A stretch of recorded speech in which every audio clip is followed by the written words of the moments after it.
За монголчуудаа эрдэмтчүүдтэй энэ өдрийн оройн нэмэндийг хүргэе. За өнгөрсөн 7 хоногт амлсан ёсороо эрдэнэт үйлдвэрт төрийн хууль хэрэгжихгүй байгаа, засгийн бодлого шийдвэр хэрэгжихгүй байгаа талаар нэгдүгээрт нь ярина. За хоёрдугаарт нь гэхээр өнөөдөр яг нийгэмд үүссэн байгаа байдал, энэ жагсаал юунаас болов? За энэ жагсаал одоо нэг энэ ажил явуулж байгаа асуудлуудаас одоо уулна яаж энийг эвтээ зохицуулж одоо юу гэдгийг төрийн хуулийг хэрэгжүүлж хулгайч нартай хариуцлага тооцож залуучуудын одоо энэ залуучууд бол нийгэмд иргэдэд үүссэн бухимдлыг одоо зүгээр одоо ойлгож тайлбар намж байгаа гэдэг асуудлуудаар одоо өөрийнхөө байр суурийг илэрхийлье гэж бодож байна. За нэгдүгээрт нь эрдэнэт үйлдвэр. За ковидын цар тахлын улмаас болоод дэлхийд одоо эдийн засгийг хүндэрсэнтэй холбоотой Монгол улсын эдийн засгийг хүндэрсэн. Үүнтэй холбогдуулаад эдийн засгийг сэргээх одоо бодлогуудыг Монгол Улсын засгийн газраас гаргасан. Түүний нэг нь болохоор шаардлагагүй зардлыг төвчих гэдэг давтаж хэлээ. Дахиад хэлээ, шаардлагагүй зардлыг төвчих. За үүнд болохоор том шаардлагагүй одоо том уурын автомашинуудыг хот дотор хэрэглэхгүй байх. За гадаад дотоод томилтууд гэдэг гол зүйл нь ерөөсөө л энэ.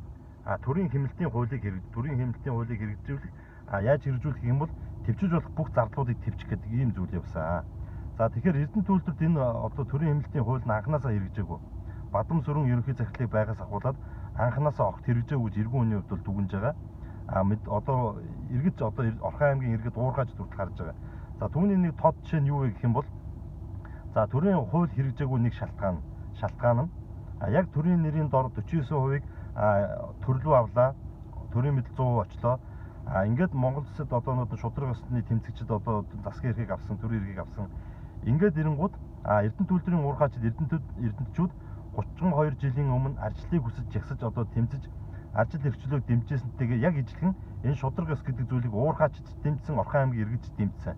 Гэтэл энэ дэмжлэг нь буцаад эсрэгээр уурхаачдад ажлын байрны дарамт шахалт одоо юу гэдгийг яг тэр нөөдөг онц дэглэм тогтоосон гэдэг утгаар одоо маш олон одоо дарга сэтэртэй хүмүүс гэх юм уу ажилчдыг одоо дарангуйлах гэдэг ийм зүйлүүд бий болж ирсэн. Хуулийн хэлцэн хажуудаа одоо бараг албан бус тагнуулын нэгжтэй болж ирсэн. Үг хэлсэн, ярьсан, төрийн одоо хууль тогтоомжийг биелүүлэхийг шаардсан, хөдөлмөрийн хууль тогтоомжийг биелүүлэхийг шаардсан иргэдийг үжил бодлоо үндсэн хуульд олгосон эрхийнхээ дагуу үжил баримтлалаа итгэл үнэмшлээр илэрхийлсэн хүмүүсийг тагнаж чагнах дуудах барих гэдэг иймэрхүү асуудлууд бол одоо нилээдгүй болцсон.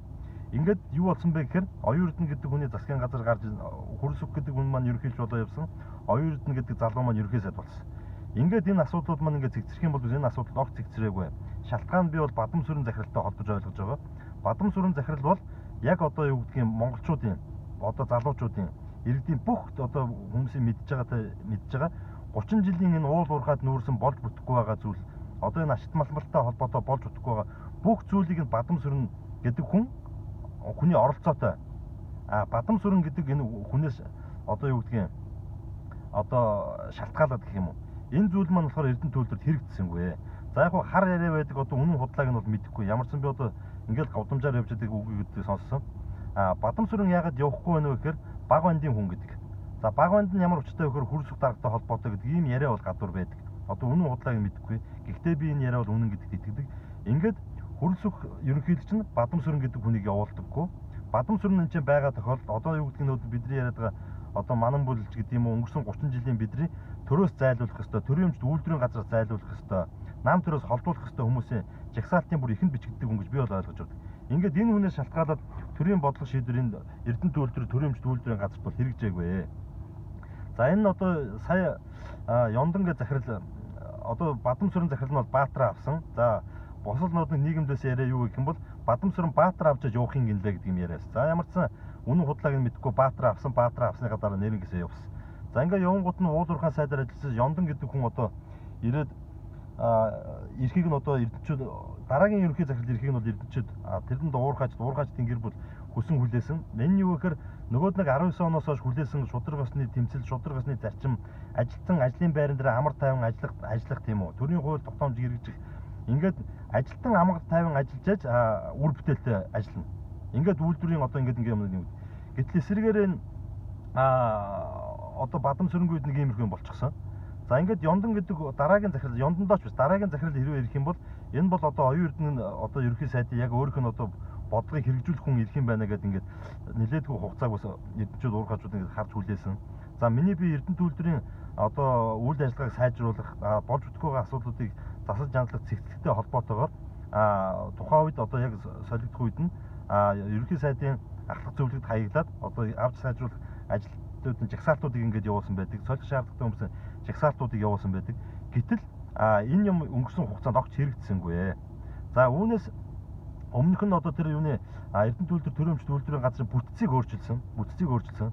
Төрийн эмнэлтийн хуулийн хүрээнд төрийн эмнэлтийн хуулийн хүрээнд бүтцийг өөрчлөөд орон тооны цомгтод орлох захирлуудыг болон одоо унаа тэрэгтэй холбоотой асуудал илүү дуу зардлуудыг ингээд хэмнэгсэн. Энэ асуудлууд нэрээс огт хэмнэгдээгүй. Бүтцийн өөрчлөлт нэртэйгээр одоо дөрвөн захирлыг нь зүгээр газрын дарга ингэ болгочихсон. Тэгээ газар нь өөрөө дахиад газартай. Тэгэд ингээд одоо юу гэлээ газрын дарга тэгээ байхгүй орон шинээр нэг байхгүй болсон орнуудыг байхгүй болсон орнууд нэрсэлийг нь өөрчлөөд буцаад баг энэ нөр ингээд данхаа бүр өмнөхөөсөө ингээд дордчихсан. Төрийн хэмнэлтийн хуулийн хүрээнд ажлыг ингэж хэрэгжүүлж байгаа. За нөгөөдгөр юу гэхээр одоо асар олон том тээврийн хэрэгслүүдийг унжин одоо 5,000-аас дээш одоо Land Cruiser 200 одоо арай 300 харагдахгүй шүү. Тэгээд патролууд за тэгээд том оврын том жипүүд ингээд миний яг зүгээр урд нь сонсч байснаар бол нэг 30-40 орчим одоо автомашинуудыг Эрдэнэт үйлдвэрийн удирдах болон одоо нөгөөд нь өнгөө өөрчилсөн дарга нар унж байна. Үйлдвэрлэлийн бүс дотор одоо байгаа цэг хилцээний дарга нар ерөнхий инженер одоо орлогч дарга нар бол энд бол хамаарахгүй. Яг захиргаан дээр сууж байгаа энэ хүмүүс ингээд ийм юм байж байгаа. Ингээд энэний бензин шатхууны зардал гэдэг энэ зүйлүүд ингээд гарч идэг. Өнөөдөр нь яг албаны хэрэгцээнд хэвсэлдэггээ бараг нийт ажлын одоо 50% ч юм уу 50% за 40% ч юм уу тийм ээ. Яг гэр бүлийн хэрэгцээнд ингээд явчихдаг машинууд нь. Дарга ажил руугаа орлоо гадаа машинууд нь зогсоол дээр бараг байхгүй ингээд явчихдаг. Энийг Эрдэнэт үйлдвэр ажилтнууд бүгд мэдж байгаа. За нөгөө нэг зүйл нь юу гэхээр төрийн эмнэлтийн хуультай холбоотой бүхэл бүтэн Эрдэнэт үйлдвэрийн нэг цэхийн ажилтнууд хуулийн хүчин төгөлдөр бус хөдөлмөрийн гэрээтэй явж идэг.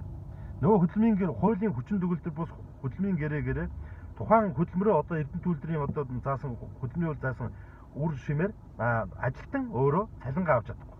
Ингээд 40 олон жил явцсан асуудлууд байж идэг.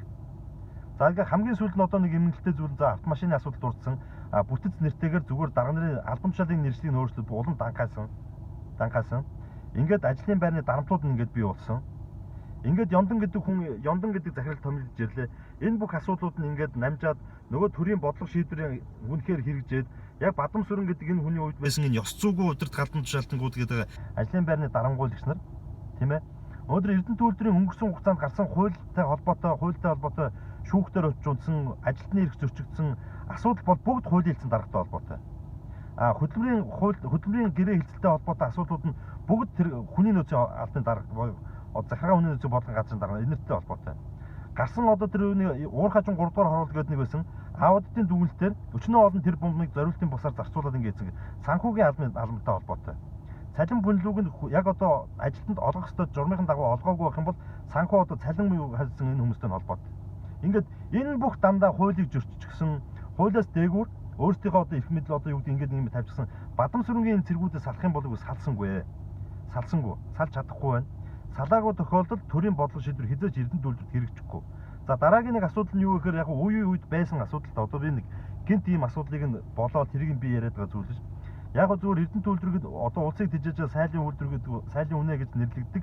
Энэ үйлдвэр маань өөрөө үнэхээр одоо мундаг хамт олноо хуршуулж манлайж сайн ажилласан ажилтнуудаа урамшуулдаг. За ингээд ямарваа нэгэн том тэмцээн уралдаан юм уу гадаад дотоод аялах ирэхээр ингээд шагнад энэ асуудлууд байдаг. Гэхдээ ийшээ ямар хүмүүс явдгүр өнөөдөр зүгээр жирийн нэг ажилтан явахаас илүүтэйгээр тийм үү голцоо одоо нэг яг дарга нарын ойр дотны дарга нарын нөгөөд нэг нь бузруудын хүрээлэлд байдаг. Бузруудын хүрээлэл гэж бас байдаг. Бузруулын хүрээлэлд байдаг энэ хүмүүс нь ингээд явдаг. Энэ жишг арилсангүй өнөөдөр 2-3 багц групп болоод аялал жуулчлалын компаниар дамжуулаад нөгөөд нь нэрийг нь хаамжлаа. Аялал жуулчлалын компаниар дамжуулаад одоо албан бус тоогоор 100 гаруй хүн гадаад аялаад явж байна. Нөгөө төрийн хэмнэлтийн бол бос ингэ байхгүй. Тэгэд энэ аялаад явж байгаа асуудал нь Ёндан гэдэг захирлын үед гарч байгаа юм бол Ёндан гэдэг захирал нь өөрөө засгийн газар аппаратанд ажиллаж байсан. Аппаратанд багтаад ажиллаж байсан. Ёндан гэдэг захирлын аппаратанд ажиллаад ерөнхий сайдын аппаратанд ажиллаад ажиллаж байсан. Тэгэхээр энэ хүн өөрөө номер 1 түрүүнд засгийн хуулийг, төрийн эмнэлтийн хуулийг Эрдэнэ төлөвлөлтөөр дээрээ хэрэгжүүлэх ёстой. Гэтэл хэрэгжүүлээгүй. Бүр цаашгаа яваад нөгөө асуудал нь юу болж хуурсан бэхээр одоо юу гэлээ Катард дэлхийн хөл бөмбөгийн аварга болж байгаа юм уу? Катар гэдэг улсад.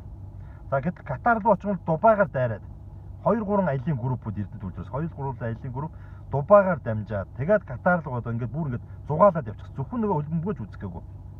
Ингээд ийм мэдээллүүд байж байна. Тэгэд энэ нь болохоор 100 гаруй хүмүүс явж байгаа гэж. Энэ дээр нь болохоор нэг та бүхэн Эрдэнэтийн санаж нь байж байна.